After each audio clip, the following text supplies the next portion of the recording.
Assalamu alaikum, and welcome to another episode of Justice for All Now.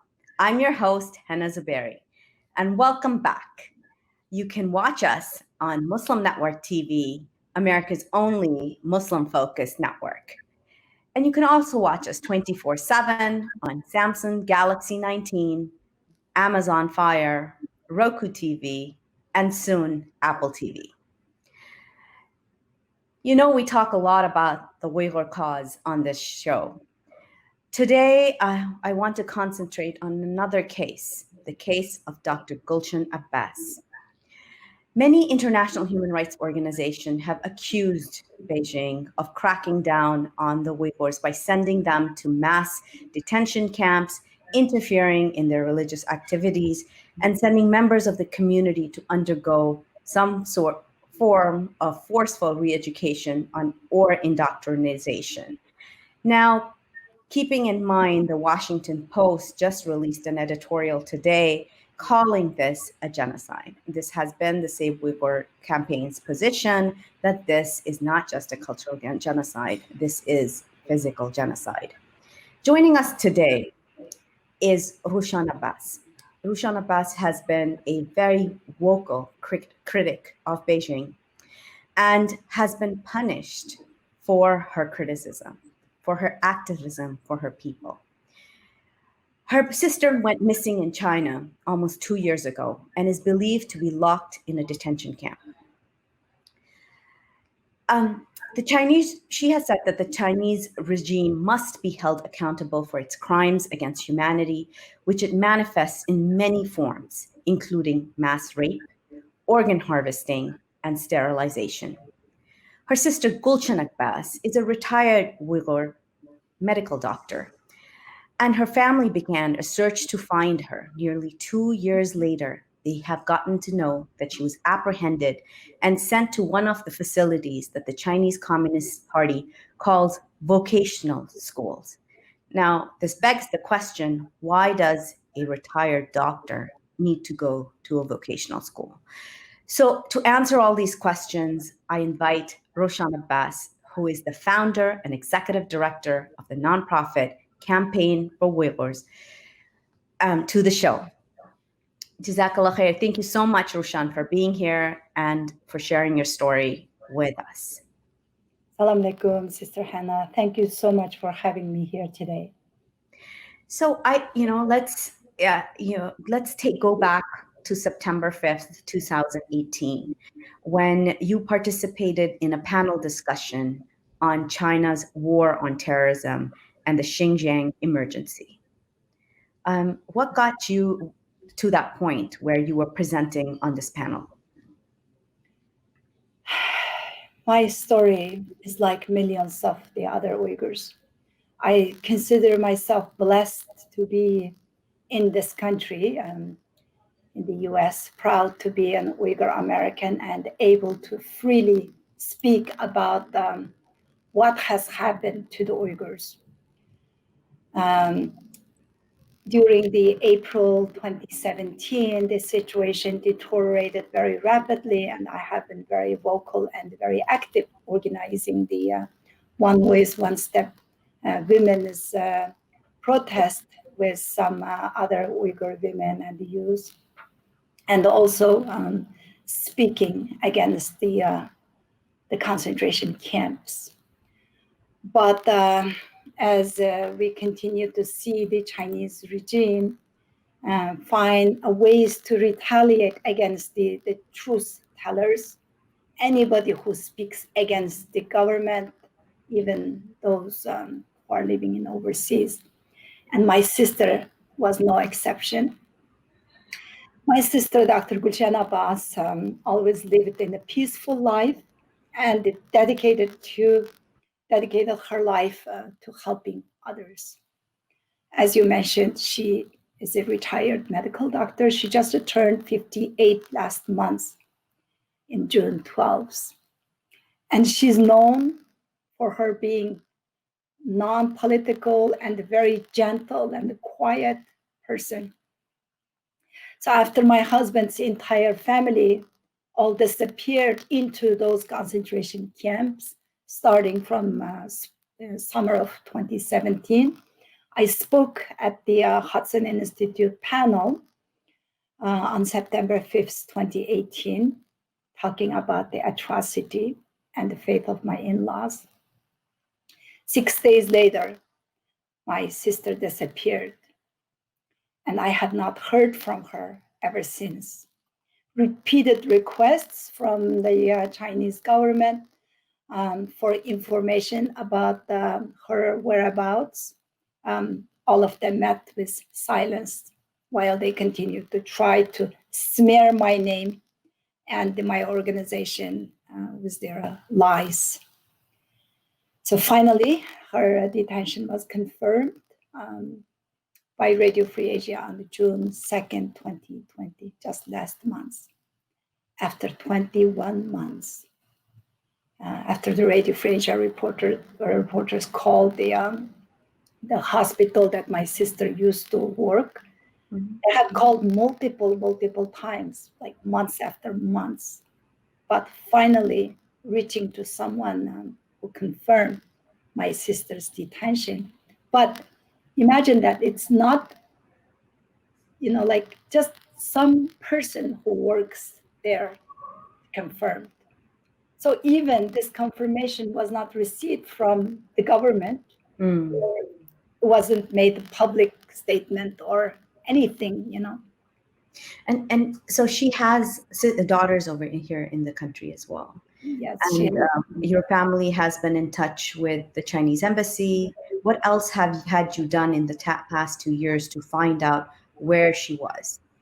No, we have not in touch with the Chinese embassy, Okay. but the reporters and our government and our lawmakers, senators, and the congressmen, they have been writing, requesting information on our behalf. We have not contacted them directly, but they just did not reply anything. My sister has 2 daughters and 3 granddaughters. They all live in the United States. Yeah, what I have been doing is I have been just being vocal. I have been using every opportunity to highlight her case, highlighting the 3 million innocent people that being imprisoned, and highlighting China's genocide against Uyghur people. Just using every platform to be vocal. So taking, I'm going to take a step back. This is not your first round of activism for this cause. You have been very active even from your student days. In 1993, you started and you were part of the Uyghur Overseas Students and Scholars Association as the first vice president. So tell us a little bit more about yourself. You came to the United States as a student, and is that where your activism started? No, my activism starts back home when I was at the university. When I was 18 years old, actually. I was one of the organizers for the first ever student-led protest against the Chinese government in 1985. We call it December. We call it 12/12/85. That was December 12, 1985. And then again, I participated in the organization, served as a vice president when Mr. Dorkun Issa, our current leader, current president of the World Uyghur Congress, when he established students' organization and advocating for Uyghur people's rights. This is back when we were still at the university as university students. So I graduated so-called Xinjiang University, one of the main university in East Turkestan, in 1988 as retaliation for my activism there.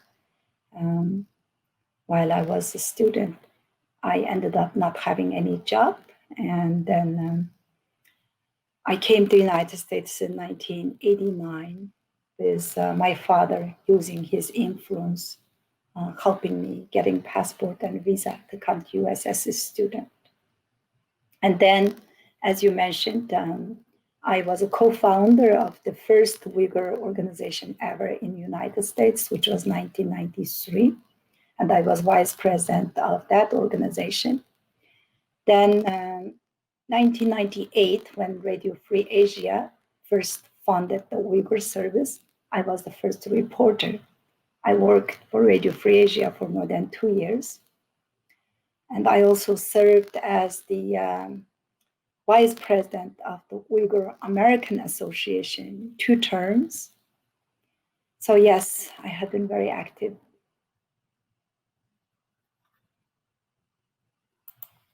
So since you all had been active on this cause for such a long time, why at that particular time in 2017, 2018, did the government start attacking the actual family of activists? Had it ever happened before? And what has there been times in your activism since before, during these past 20 plus years of activism that you have been punished for your raising your voice? Yes, right after I ended up staying in the United States after the June 4th Tiananmen Square massacre, I started my advocacy work then, especially after the Baran massacre in 1990. I had contacted my congressman then from Washington State University, Congressman Sid Morrison, and I have been writing to the elected government officials, telling them about the Uyghur oppression, how our occupied land is being oppressed by the Chinese government. So, as a retaliation, in the early 90s, my father was forced to retire from his position at the age of 59. So usually somebody like my father, well-educated, intellectual, who was the president of the autonomous region scientific and the academy association, which is in charge for all the universities and research institutes, he was forced to retire from his position. So that was the first retaliation against my family. That's why when all this other the actions I was doing, especially after the situation got deteriorated, starting from the end of 2016 and the spring of 2017, I stopped talking to my sister. I stopped communicating with her. Only way I was finding out about her was through her daughters, who both living here in America. So I was not contacting and communicating with her directly just to protect her. But at the end, it didn't help. Chinese government kidnapped her anyway. Wow. Now, one of the, and this is, I want to ask you this because this is one of the, even as we do this work, this is one of the common pushbacks that we get in Arab world, in Muslim countries, that this is US propaganda. All of you, Uyghur activists are hired by the CIA. I mean, just this morning I got this email from a very big supporter of ours who said, when I share, we did a national call-in day for Uyghur Force Prevention, Labor Prevention Act. And one of the things that they, someone replied back to him that this is all propaganda, this is regime change, they've been wanting to, all sorts of, this is the most common pushback that we're getting. So I want you to be able to freely talk over here and share what your position is on that. Yes, you have been part of the US government, but where does your activism separate from your any positions that you might have held during the course of your career? Well, everything you have stated are the Chinese false narratives and disinformation that they're spreading. the Chinese government didn't really worry about the Western democratic countries for criticizing their actions, the blatant human rights abuses and the genocide. And it states, not that I'm talking about, from their own documents, from those leaked documents, especially the sets that leaked by New York Times. The absolutely no mercy, if you remember that. Those documents states that they are genocidal policies then. So it's not just my words here. I'm talking as an Uyghur or as a bias or so-called those fabrications on my identity, CIA. Well, if I'm CIA, what am I doing here in America? Spying on who here in America? If I'm CIA or spy, I should have been somewhere else doing that. But the truth is, this is the government accused me in their official papers in the China Global Network paper. They accused me and our organization for spreading rumors about missing relatives while stealing other people's pictures. Well, as you see, this is my sister. Can you see on the screen? This is my sister's picture. This is the picture I have been carrying around for past almost 2 years, ever since her abduction. Everybody knows this face is my sister, Dr. Gulshan Abbas. Yet the Chinese government can be so desperate and just try to discredit me. They are labeling me for stealing other people's pictures, and I am the one spreading rumors about my missing relatives. So if my sister is not missing, why in the world her two daughters, they cannot communicate with her? Where is she then? Why my sister's apartment is sealed? There is a report from someone named Hannah on the Facebook, on YouTube, I'm sorry. She was in front of my sister's apartment, and she testifies that she went to Gulshan Abbas's apartment and the door is sealed. She's not there. She couldn't find my sister. So you know why they're doing this? They're spending so much money on the Muslim majority countries and the Muslim groups because they're afraid the world finding out their true nature. Because the nature of the game here is not just the Uyghurs is a target. China is waging a war on Islam. China is basically trying to eradicate the religion from the Uyghur people as the Uyghurs, as the East Turkestan is the eastern fortress for Islam. If they if they can pass through this, if they can demolish that fortress, there's nothing is going to stop China from moving all the way from Central Asia through Turkey to Africa, Middle East, all over. Their goal is not just stopping in East Turkestan. Their goal is to take over the world. If a communist totalitarian regime wants to achieve its goal, what's there to stop them? That's the faith. That's our religion. Just like past 70 years of occupation, what kept us is our faith. What kept us from being assimilated, from being completely losing our language, our ethnic identity, was our religious identity. That's what kept us. So that's where the target is. And the Chinese government doesn't want our Muslim brothers and sisters to find out that truth. So very unfortunately, many of our Muslim brothers and sisters very naively believing China's false narratives and disinformation. That's why we have a lot of work to do.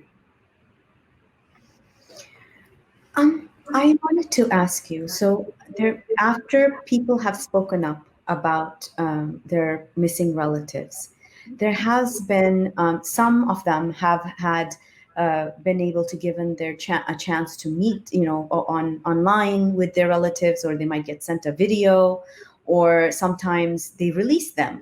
Some of the activists have been, and that's why more and more people are speaking up in the hopes that some of their loved one would have been released. So in this case of your sister, has there been any development at all, aside, with their daughter, with her daughters, or anybody else inside East Turkestan who has had any inkling of connection with her? Unfortunately, no. As much as me being so vocal, Mhm. being all over the news media, social media, and they are physically traveling around the world, speaking in every opportunity with my sister's picture, still there's absolutely no any kind of communication to my nieces, my sister's two daughters. Mm. Therefore, it worries me because I don't see any proof of life of my sister. Um, I sure hope, inshallah, that she's safe, she's strong, but at the same time, I worry for her health and for her safety. Um, what you just mentioned about the other people, many Uyghurs in overseas have been intimidated by the Chinese government into silence and not to say anything about this modern day concentration camps. Now it's not just the modern day concentration camps. It is the slavery, basically, that China is running in the Holocaust. Um, some people are seeing their families' videos or pictures and they are becoming silent. See some of them as active as before. And some of them, um, we don't know what kind of communications they are getting. They're still hesitate to come up and speak. When you look at it, if there are more than a million, I don't know what's the exact numbers, 1 to 2 millions in Western and the Turkey and the Saudi Arabia and other countries, 1 to 2 million Uyghurs, let's say. How many of us are being vocal? Mm. When you look at 3 million people in the concentration camps and millions more shipped to China proper as forced laborers, as slaves, every single Uyghur living in diaspora, they have either one or more family members, immediate family members, or their relatives. But when you look at, not even 10% of the Uyghurs are being vocal. Not even 10%. Not even 10%. That is so true. And we're going to show, and this is really surprising to me as well. We're going to show the victims base of that has been collected, and there's about 10,000 approximately victims, and there's so many more. But that may be because those are the victims whose relatives are in relatively safe spaces, that they have access to internet, that they can share these this information in the database. When I opened it up recently, the first picture that pops up, the victim is in focus, is your sister. It that just gives me shivers right now just to think about that. She's and it lists her, as her age, and then goes into who all has testified for her. There's a testimony of a linguist and a writer from Kashgar who is now living in Norway. Could you tell us what who is he and what is his testimony about? Ab- Abduweli Ayub? Mhm. Um, that's really nice. I didn't even know that Abdul Ayub testified for my sister. He lived in Urumqi. He is one of the ex expats from United States. Actually, he used to study in the United States. Then he went back and he was jailed for a few years. And he was released, and he was lucky to get out with his family to Turkey, and then went to France, and then from France to Norway. So yeah, it's really nice of him to testify, and I didn't even know that. Thank you. Yeah. And there's another testimony as well of, I guess this is the young woman that you were talking about, Hannah Bordoff from the University of Newcastle, who was a research student. So, and this is a website that has been, hopefully you can show this soon, that has a collection of, and this is what is needed to know that you are not a one-off case, or the handful, or the, maybe the 100 families living in Northern Virginia are not the only people. I can say this, every Uyghur I have met, every one of them, and this is like, not just here, moving here to Washington, D.C., in California, anywhere I have ever met a Uyghur, every one of them has missing family members, friends, neighbors. And so this whole conspiracy theory that this is all a web one, like this is like that map, some people have compared it to the weapons of mass destruction that were supposedly in Iraq, and this is another weapons of mass destruction, and it's all a lie. I want people to be able to go and study this victims database. All these thousands of people who are submitting testimony, names, faces, where would they get even that many pictures, false pictures to put up? This is something that we really, really have to push back, and do your own research. Look at these faces, look at the names. They have documented the cities, the towns, the villages that these people are missing from, and it doesn't, some as young as 18 to as old as 85. From all over the region, not just one city, not just one place. So not just one, and that this whole thing about, like we were talking about earlier, about re-education camps or vocational camps. Why are such educated people being put into these camps?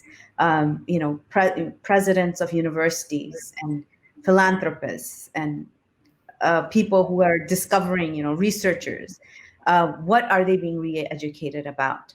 And as Roshan mentioned, many times it is re-education about their faith, re-education on allegiance, who their allegiance lies with. So one, Roshan, I would like you to also tell us more about your work at the Campaign for Uyghurs. What is the mission of this organization and the work that you do? Campaign for Uyghurs, we are concentrating on the raising awareness, educating the general public among the grassroots organizations, just because of what we are talking about here. Mm-hmm. When you talk to the government entities or human rights organizations or anybody who's directly involved with China or foreign policies with China, they know what's happening. Mm-hmm. But when you talk to general public, still so many people don't know. If our Muslim brothers and sisters living in United States naively believes the Chinese false narrative, you can't blame the other people who has nothing to do with the Uyghurs living thousands of miles away in the other part of the world. Those Muslim brothers and sisters supposed to be our brothers and sisters in faith in Islam. At least they should understand and speak for us.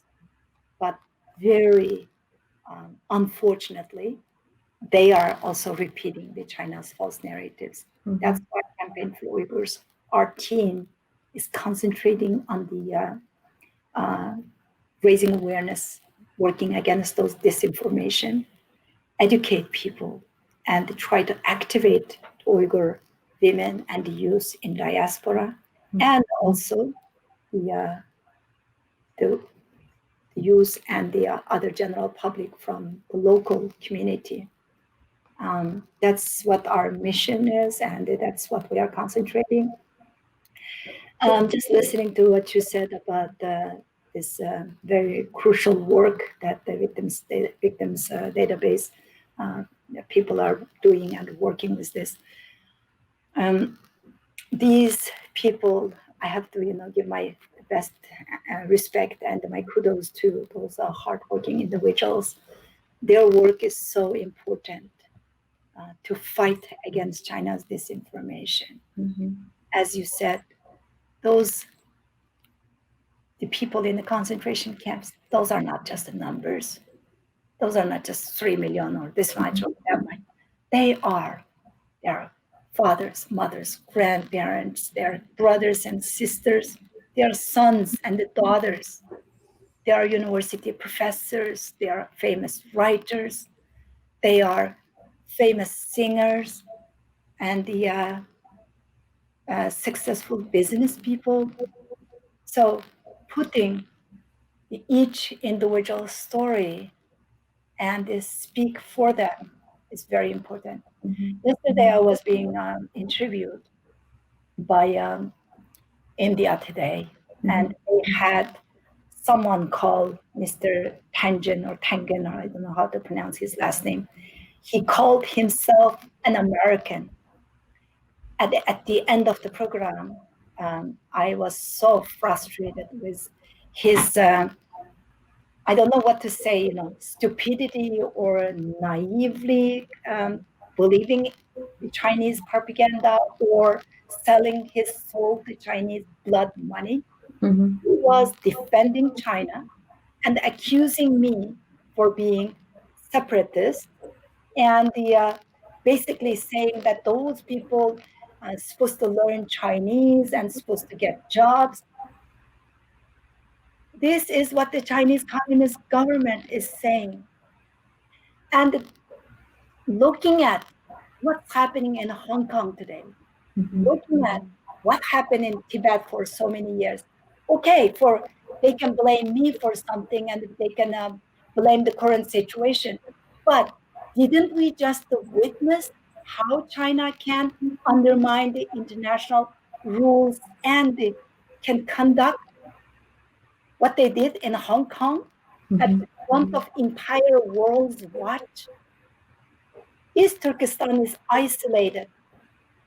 Turkestan is the most further, a place that's so far away, the inland city in the world, far away from any kind of body of water, ocean, or anything. And with the mountains surrounding in the three parts, they just block the whole area, and they are inviting only the people they want to come and repeat their false propaganda, and staging up those happy so-called volunteer trainees. Just like, doesn't this remind you of how they set up back in World War II when the world community, international community started to pay attention and wanted to have investigators or inspectors come in? Didn't the Nazi regime did the same thing back then? History is exactly repeating itself. And what frustrates me is the international community continue to view China so naively and continue to do business as usual, enabling China's economy to continue with this genocide, enabling China to murder my people. And I think that's what something else that people don't perhaps understand how China functions. And this is something that historically people have not studied the long game that China plays. This is not something that is, and I often also think that because the way the Communist Party runs, especially under Xi Jinping, how they run business. When people are doing business with Chinese entities, they tend to think, hey, it's me, I'm a business, so therefore on the other side, it must be also a small business person that I'm assisting, and we have a relationship with each other. but you're from, you've lived under its occupation, so you know what it is like. Uh, so maybe perhaps share that with, like, what is, how does the Communist Party operate? And how does it operate with businesses? Like, we've done, many shows on here about connecting with media, like when the Chinese government has media, radio stations or news media, that's directly connected to the Chinese Communist Party. So perhaps if you could tell us a little bit more about how exactly businesses work, because that's something that a lot of people have misconceptions about. So I was born and raised during the Great Cultural Revolution. I was born in 1967, right in the middle of the Great Cultural Revolution times.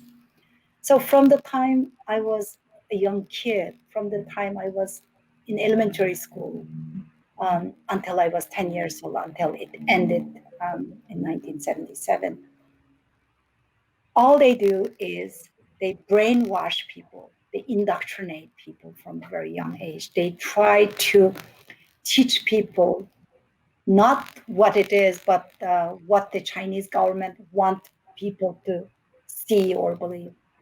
And the Chinese government is one of the biggest,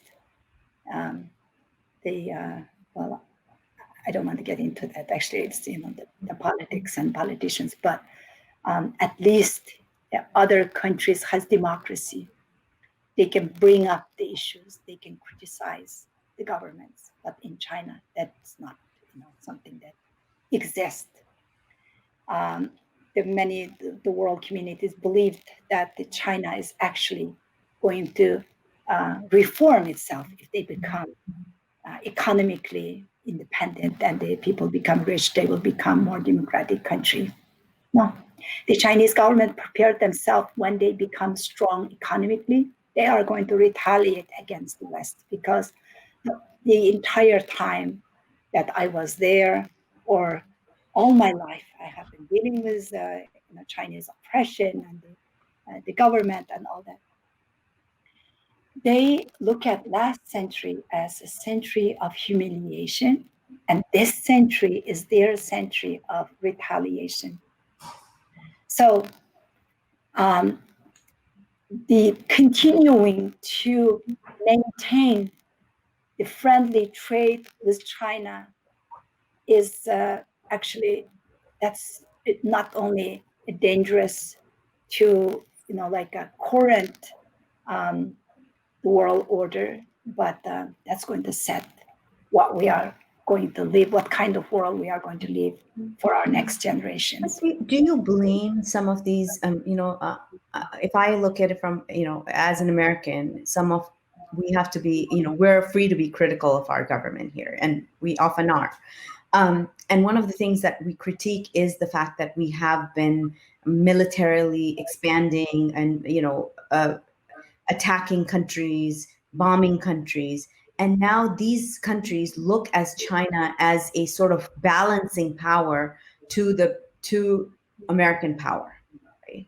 So, and the end game seems to be, there needs to be a balance and before it was Russia and now it's China. This is something that, as you were saying, that at least in a democracy, we have free press.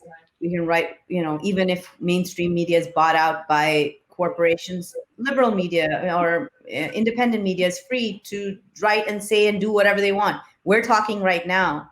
Would this show have been possible in China right now, or in any of these, countries that are ruled in such authoritarian ways? So this is but going back to my point is, what would you say when we talk about like bringing up that balance of power, especially from in those countries that have suffered under American misuse of, Well, what I want to say for that is they don't know what they are wishing for. It's like asking for mercy from a demon or the most evil because they don't know what the China is capable of. For those thinking about balancing in power and maybe it's better to switch to China becoming the superpower of the world, well, just look at us. Here we are, example. Millions of Uyghurs, just look at us. What we are experiencing today will be their future, no matter where they are, who they are, what country they live, and how rich they are, or what system they have. The China, the current, the bloodthirsty, the communist regime is not stopping with what they are doing to the Uyghurs or Hong Kongers or Tibetans, or even if they take off, they um, attack Taiwan or even take over Central Asia. They're not going to stop there. Mm-hmm. Their vision is the Belt and Road Initiative is taking over the entire world. When China take over the world, they're not just going to allow people to live their simple lives, Mm-hmm. practice their religion. There's not going to be any religion because China is not only waging war on Islam, they are waging a war on entire, all kind of faith. Look at the Christianity, yes, underground Falun Gong. Christianity, Jewish people, Falun Gong Catholics. They are announcing to the world that they are going to rewrite the Bible and the Holy Quran, make it compatible with communist ideologies. Imagine that, Hannah. How in the world communist atheist ideology can be compatible with our Holy Quran, with Bible, with any religion that they recognize their God? Because for Chinese atheist government, there's no God. So And then you can see that in the mosques in your homeland. yes, Xi Jinping is God, basically. That's how they want people to recognize him. So and this is something that people who have been detained also have come out and said that in the concentration camps, people are asked to say to give the kalama as "Ina'udhu billah, may Allah forgive us," but that there's only one God, and that's Xi Jinping. And the Communist Party, yeah. And the Communist Party, exactly. And so and that what would and it's not hard to understand this for people who are watching, who might be residing in Muslim countries right now, because this is going on globally on Facebook as well, that you have read these are not things that Rushan is just saying out of her own experiences, or I'm just saying because this is coming directly from Chinese sources. This is directives that have been given out by the Chinese government to make a religion compatible or acceptable in that region. It will have to be understood from a communist perspective.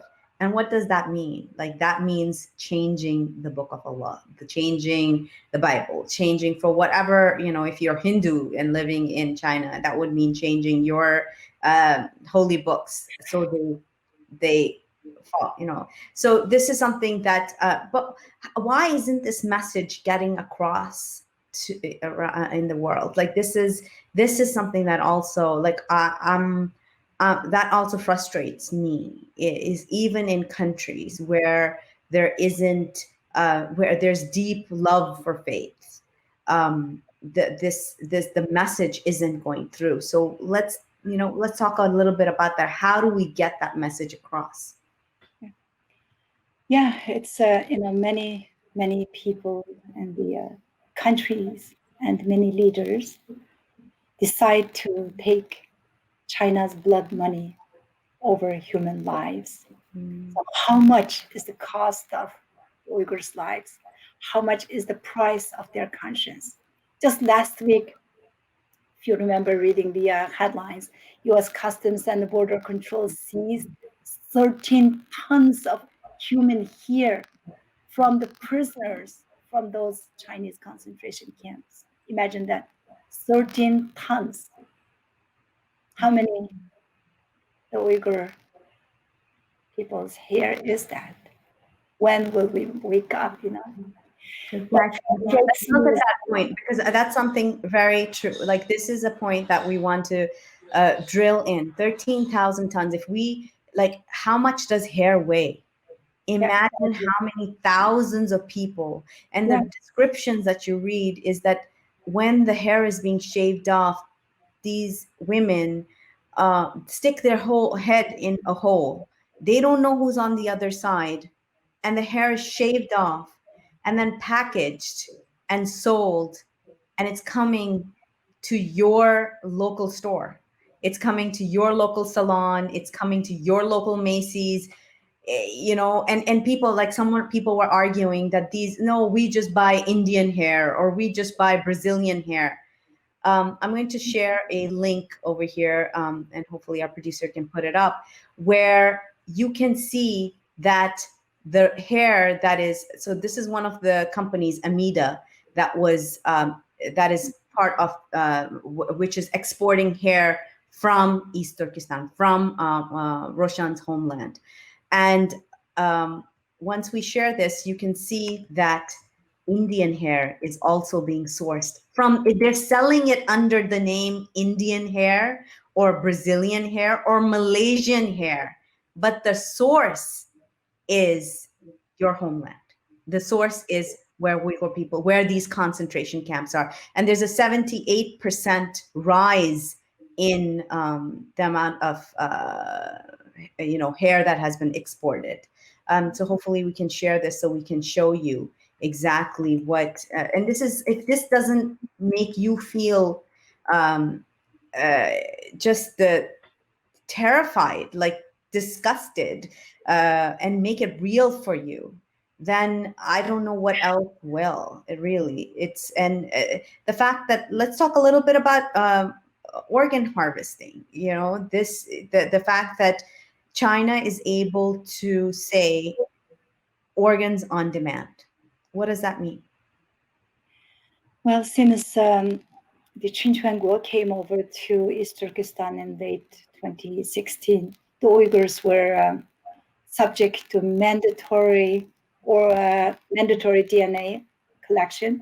Mm-hmm. We were not sure what was that for at the time, why they were forced to take medical exam and give blood for DNA testing. Mm-hmm. And then later we started to hear advertising, propaganda videos in Arabic or two Arabic countries. They're advertising halal organs. Imagine that. Halal hearts, lungs, and the other organs. Why the international media or international communities or the Muslim organizations are not outraged by this? If you remember, Hannah, a few years ago, there was a priest in Florida said he was going to burn one copy of Holy Quran. The entire world, the Muslim world, went on the streets with outrage and they protested. And that was all over the media. Mm-hmm. Well, right now, not just the Holy Qurans, not praying rugs, not any kind of religious materials, but the Uyghur Muslims themselves are being killed. There are crematorias next to those concentration camps for a culture doesn't practice cremation. We are Muslim. Mm-hmm. We will practice cremation. Last time, the world saw concentration camps and crematorias together. We all know what happened. So where is the values of the Western democracy? Where is the conscience of the world? Where is the humanity in people? So what are we waiting for? I have to wonder, with frustration, I have to wonder whether the number of the people in the concentration camps would have been reached into 3 million plus if the world would have acted early on, when we were intellectuals like Yalkun Rosi and the others who were connected to the Uyghur textbooks and being the first ones to imprison. But the world has failed to act even now when there are over 3 million people in the camps. Exactly. What frustrates me is not only that, China is getting rewarded actually by being the host country for 2020, 2022 Winter Olympics. That's rewarding China. Exactly. That just tells me Muslim blood is so devalued. There's no value. Like anybody out there listening, that is a challenge. I challenge you today. Rushan, do you challenge them today? How much is Muslim blood valued to Muslims? Exactly.